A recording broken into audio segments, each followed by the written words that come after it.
This is CBC Here and Now.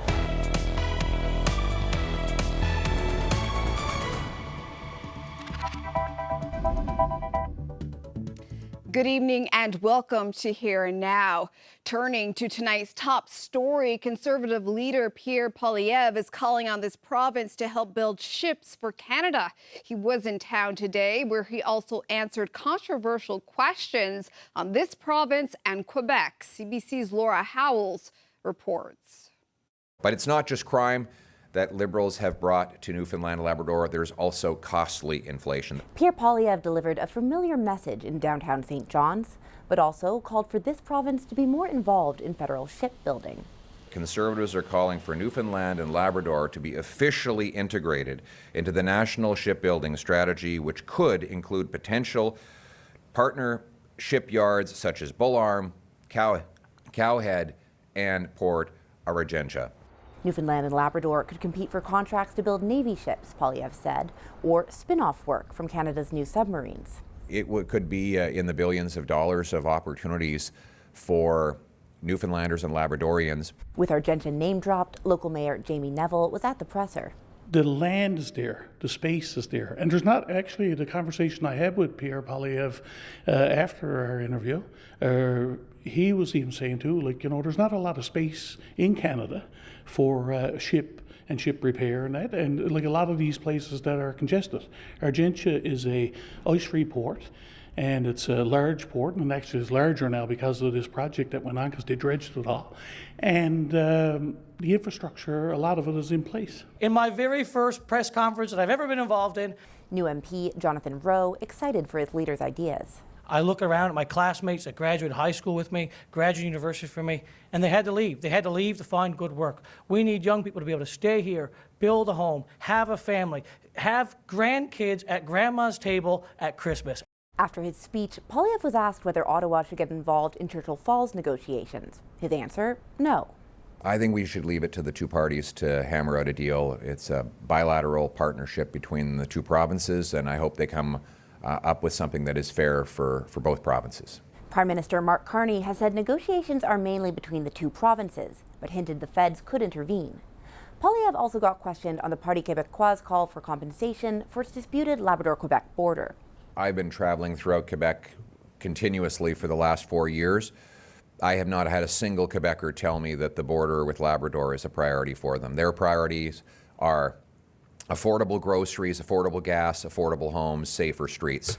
So I would encourage all parties, federal and provincial, to focus on the things the daily concerns that real Quebecers in communities across the province are actually focused on. After a few days in St. John's, Poilievre will soon have to turn his attention west as 3 by-elections loom at the end of August. Laura Howells, CBC News, St. John's. Sticking with federal politics, for the first time, we hear from MP Clifford Small about the $350,000 he owes in unpaid restaurant taxes and a lawsuit as the city of Mount Pearl tries to get that money back. Would you like to comment on the unpaid restaurant taxes and the ongoing lawsuit regarding the Smitty's restaurant? Well, you mentioned the key word, law, so that's where that is, so I don't have a comment on that. But I'm happy to... Here in Canada, we've got more insolvencies in Canada since 2009. Our country's in a recession. The families are struggling. The first place they're cutting is to go out to a family restaurant. So, I mean, there's so much work we can do to improve this Canadian economy so families can afford to spend a little bit of money in the restaurant industry. But business owners right across this province, almost every business owner I talk to is struggling right now. And if you don't believe me, go look at the national numbers and the recession that this country's in. This liberal decade put us in. Only country in the G7 in a recession. So that's all I got to say. Thank you. Thank you. For the 5th time in less than a month, a St. John's man has been charged with arson. Mid-July, the 30-year-old man was charged with arson in connection to 4 fires in St. John's. The RNC says he's now charged with arson and mischief for a 5th fire. This one happened on Victoria Street on July 15th. Police say a tent was placed on the road and intentionally set on fire. This, while the RNC says the investigation into other related fires continues. There's been a surge in e-bikes and e-scooters, but despite the growing use of these motorized vehicles, the province does not have any laws regulating them. A push for an update to the Highway Traffic Act might make that happen. CBC's Cameron Kilfoy reports. The Newfoundland and Labrador government is considering how to regulate e-bikes and e-scooters. Minister of Government Services Mike Guzny told CBC that since taking office, he's heard concerns from towns and residents and is working currently to determine how to bring in rules around these types of electric vehicles. When it comes to regulations, safety is top of mind for municipalities and law enforcement, as the town of Paradise and RNC want everyone using e-bikes and e-scooters properly. When you're looking at someone doing 50 kilometers an hour, 60 kilometers an hour, a child on one of these e-scooters on a roadway just wearing a bicycle helmet, protection is a lot less than if you were driving 50 or 60 in your motor vehicle. Constable Stephanie Meyer says police have been getting increased complaints across all municipalities regarding e-bike and e-scooter use and have been trying to raise awareness on the capabilities these electric devices have. Meyer says some reach high speeds similar to motor vehicles. Collisions have become more common between e-bikes, e-scooters, and automobiles in recent years. Mayor Patrick Martin says Paradise saw a number of them in July, which is why he welcomes the potential government changes. Our biggest concern is safety aspect for the people that are riding these devices. We've seen a large uptake in it. They're really more popular as every week goes by. You see a lot more people riding. You turn on your LCD. It's going to show we're fully charged. Government isn't the only one hearing concerns, as a local e-bike dealer, Michael Hall, says he knows the frustrations all too well. Whether it's riders weaving in and out of traffic or going too fast, the last thing he wants to see is a young person get hurt. Safety needs to be the paramount focus for the electric bikes. Hall says his business was consulted by government on how potential regulations could look and is pleased with how work is progressing. He hopes that any rules introduced will embrace the new technology while also ensuring rider safety on the road. Hall calls regulations a good first step. More meetings with the government are set to happen in the coming weeks to determine how best to implement rules. Cameron Kilfoy, CBC News, St. John's. New warning labels are now on cigarette packages across the country. The CBC's Matthew Robertson reports on what it means for Newfoundland and Labrador and what might be next. It's something Canadian smokers have seen for decades. Graphic images on packaging showing the health impacts of smoking. But recently, smokers are seeing something new as they light up. As of August 1st, tobacco manufacturers are required to swap out their warnings with new images provided by Health Canada. They are similar to the ones being replaced, presenting frightening and grotesque images. University of Waterloo professor Jeffrey Fong has dedicated much of his career to studying how health policy can get smokers to quit. He says the changes are necessary to keep the labels effective. Well, warning labels are not different than any other repeated communication. When you get the same message over and over and over again, it loses its power. According to Statistics Canada, as of 2022, Newfoundland and Labrador had the highest smoking rate in the country. A local tobacco control advocate says the habit comes with a cost. The healthcare system is really drained with the illnesses and sicknesses that are coming from tobacco over the years. And particularly right now, I guess, with our aging population. Some experts say steps must be part of larger efforts, including education. The key to trying to reduce use is a comprehensive strategy. It can't be just telling people don't smoke or putting ugly images on cigarette packages. The UK recently went further, banning the sale of tobacco and vape products to anyone born after 2008. In 2024, the province launched public consultation about raising purchase age limits to 21, or even implementing a similar lifetime ban. Cody says the policy has positives, but won't be the end of the fight. The reality is there needs to be more than just that. In a statement to CBC News, the Department of Health and Community Services said it is in the process of reviewing information received to determine next steps. Matthew Robertson, CBC News, St. John's.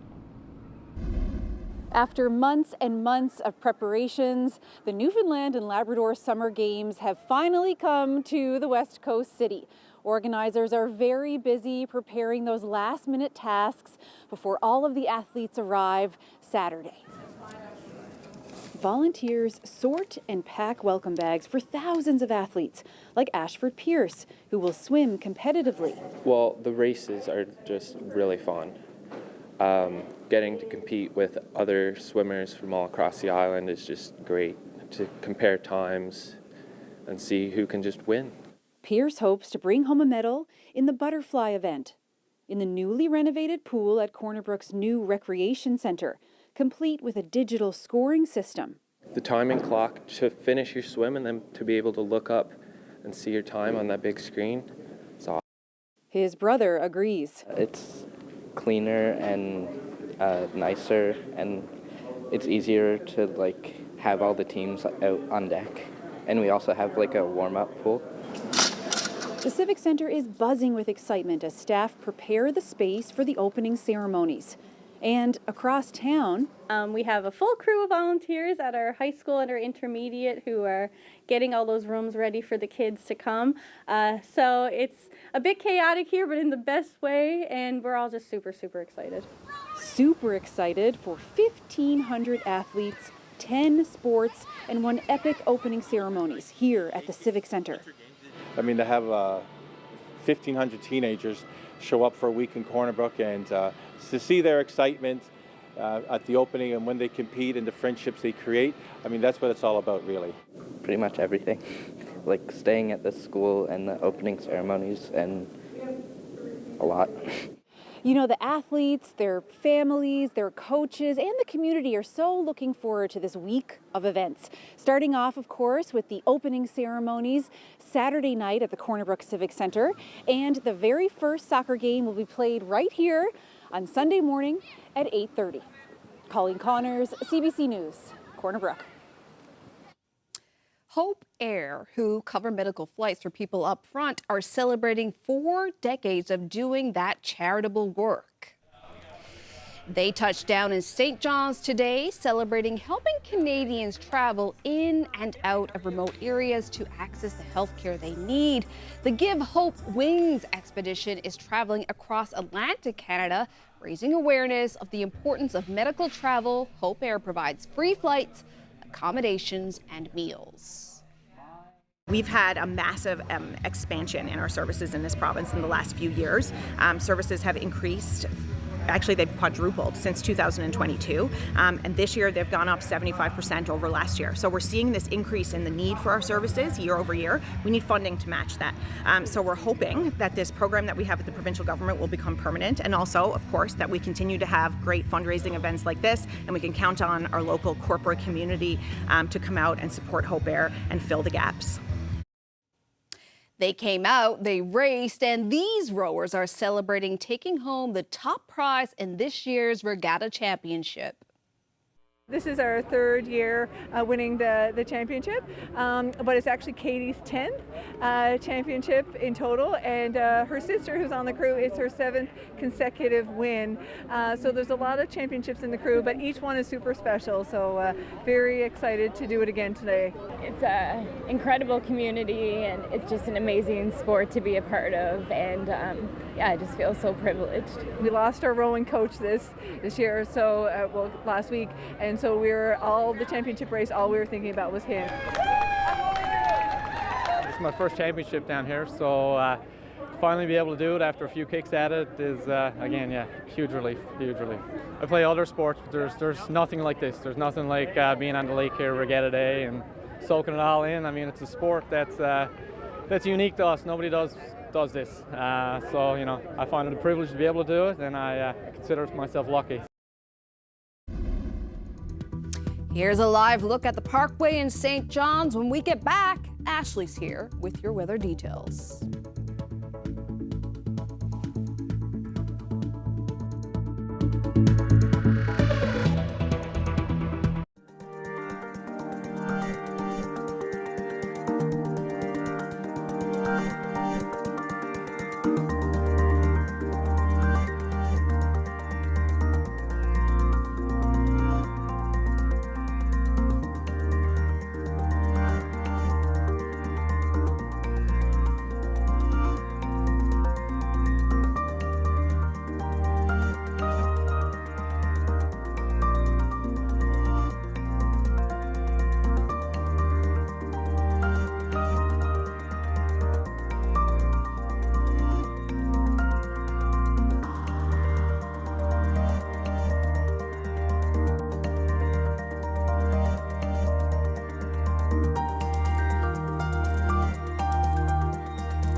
absolutely beautiful day, depending on where you were across the province today, especially western portions of the island, the south coast, even central areas of Labrador today, seeing an absolutely beautiful day as a ridge of high pressure starts to dominate the weather picture. But I'll tell you where it wasn't very nice, and that was further east. And the reason for that area of low pressure spinning offshore, and it is in no hurry. We'll actually continue to see some effects from that as we head through tonight and into the first part of tomorrow.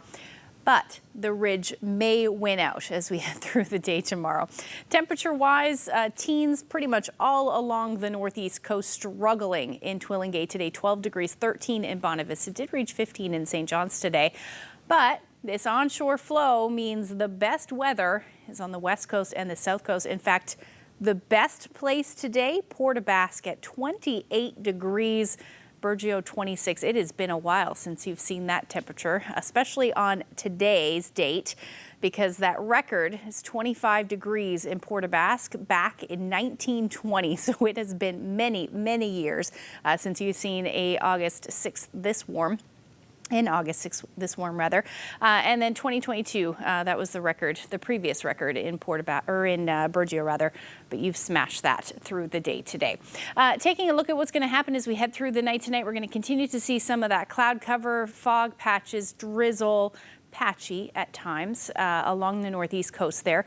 And then as far as Labrador goes, overall, just looking at some showers for Lab West, and that will work its way towards central Labrador and then towards the coast as we get into early tomorrow morning.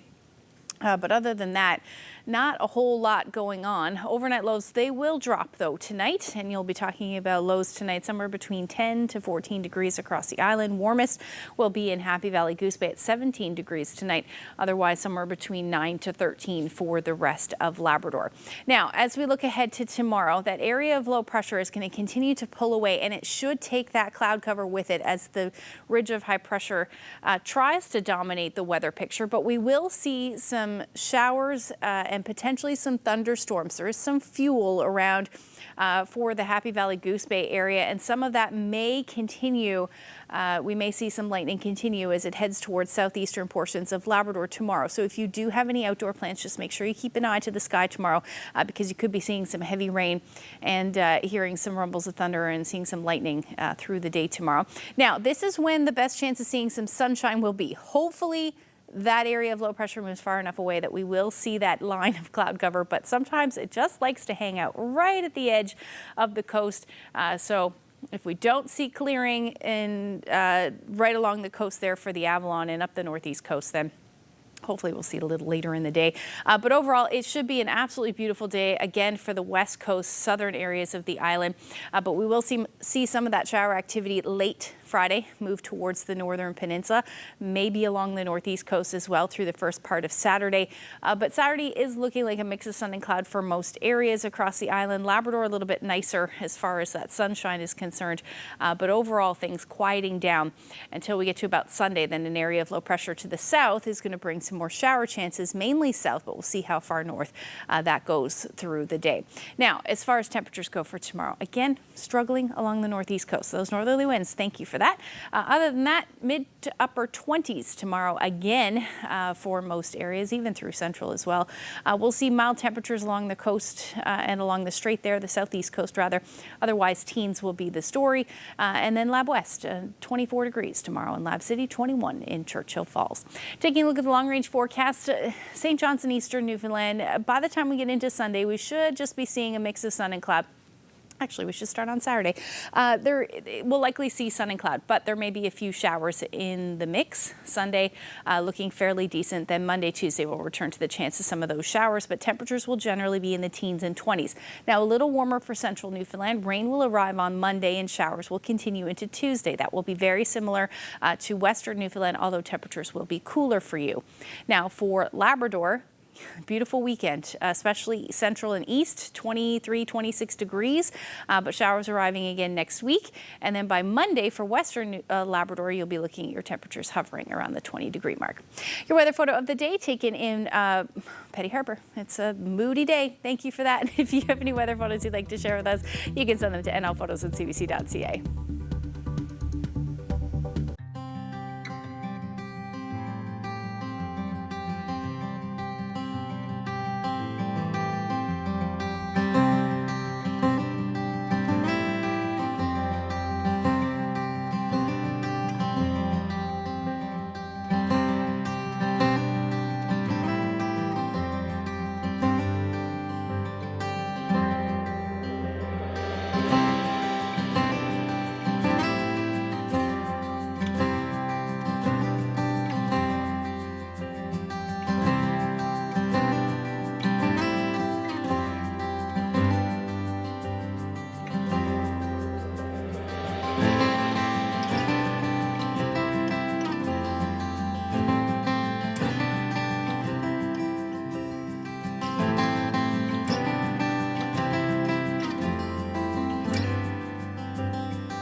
It's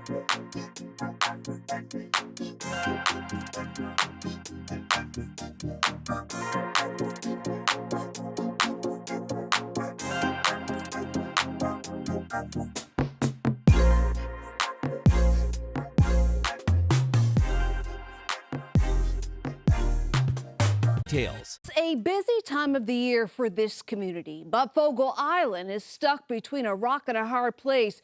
2 of the 3 ferries that get people in and out are down. Here to talk about that is the mayor of Fogo Island, Andrew Shea. Mayor, thank you for being here. You're welcome. I hear it's pretty backed up in the community, but I'm also hearing that the Anglican Church has been barbecuing for hungry passengers. Why don't we start there? Paint us a scene. What's happening?